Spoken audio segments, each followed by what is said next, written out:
Hey guys, so I just finished watching Jurassic Park 3, starring Sam Neill, William H. Macy, Téa Leoni, Alessandro Nivola, Trevor Morgan, Michael Jetta, and Laura Dern, directed by Johnston, who also directed Captain America the First Avenger and the wonderful The Rocketeer.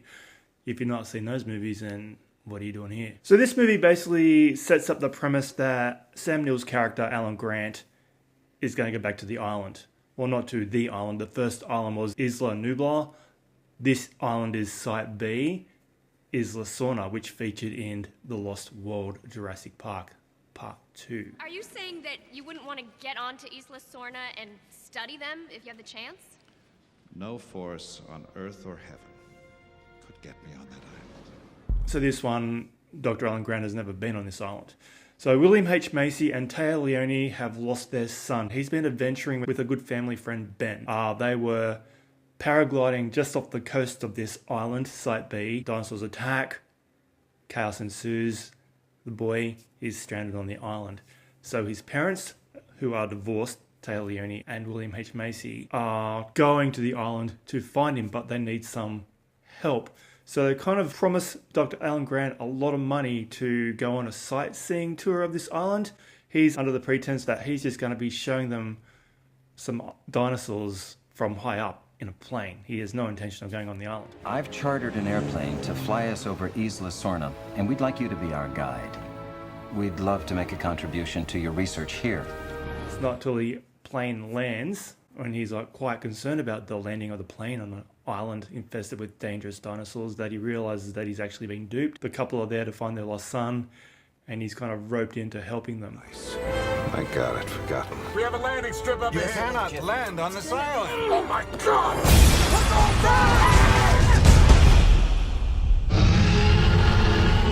God! His companion, Billy, also makes a great mistake of actually stumbling across a velociraptor's nest and stealing 2 of the eggs, causing the velociraptors to track them down to get the eggs back. For a part 3 in a series, this last one by Johnston is a hell of a lot of fun. Kind of lacks the grandiose spectacle of the Spielberg movies. What Johnston brings to the table is just a great sense of fun. It's a tidy 1.5 hours long. It doesn't outstay its welcome, but once it gets going, it doesn't stop until the end. It's just fun, set piece after set piece. They introduce a new dinosaur in this one who quickly takes out the Tyrannosaurus Rex, who was the big threat in the first 2 movies. So this one is a big beastie with looks like a crocodile, like a big snout on it. Scary looking thing. What was that? Is it Tyrannosaurus? I don't think so. It sounds bigger. Causes all sorts of chaos. So we've got this big bad boy chasing them all over the island, velociraptors trying to get the eggs back, and they also come across the pterodactyls. They stumble across into one of the best scenes in the movie, a big birdcage where the pterodactyls are kept, and some amazing set pieces in that with a lot of fog, a lot of shadowy, scary beasties coming out of the fog to get them. It's a lot of fun, a lot of high sky walks and cliffs and all that fun stuff. So it was really great adventure ride. I really enjoyed this one. The 4K HDR, yeah, it's an older movie, yes, so we do have some grain in this one. Not a lot, but there is some grain. And it's a kind of a murky, dark film for the most part, so it doesn't have a lot of vibrancy in regards to colours, but the detail is there. It's amazing looking. It's the best it's ever looked.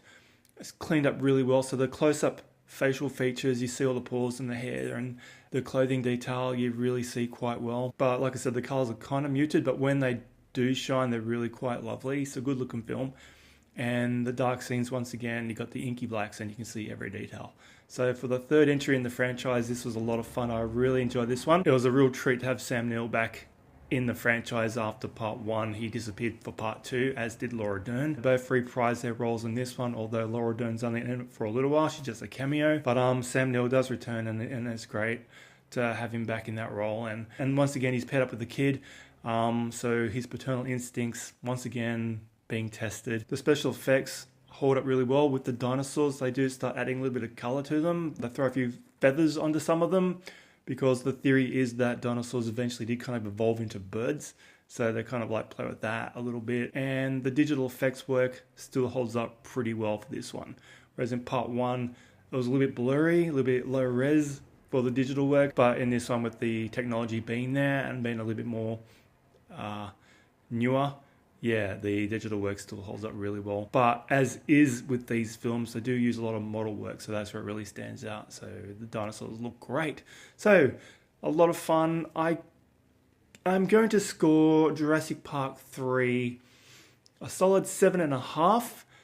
It's not the best in the franchise, but it is just fun. It's a good romp, it's a good ride, and I'm clocking in at just an hour and a half. It's perfect. Téa Leoni's great. Always been a fan of hers since Bad Boys when she first turned up in that one. And William H. Macy is just one of those quality actors, is just brilliant in everything he does. So it's a great cast. Highly recommend this one. It's a good time. So that is part 3. I'm really loving this franchise so far, and it's really fun revisiting and seeing these movies again after such a long time. Anyway, guys, thanks for checking into my channel. Don't forget to subscribe, throw me a thumbs up, and I'll catch you in the next video. Thanks for watching. They set a trap. They actually set a trap.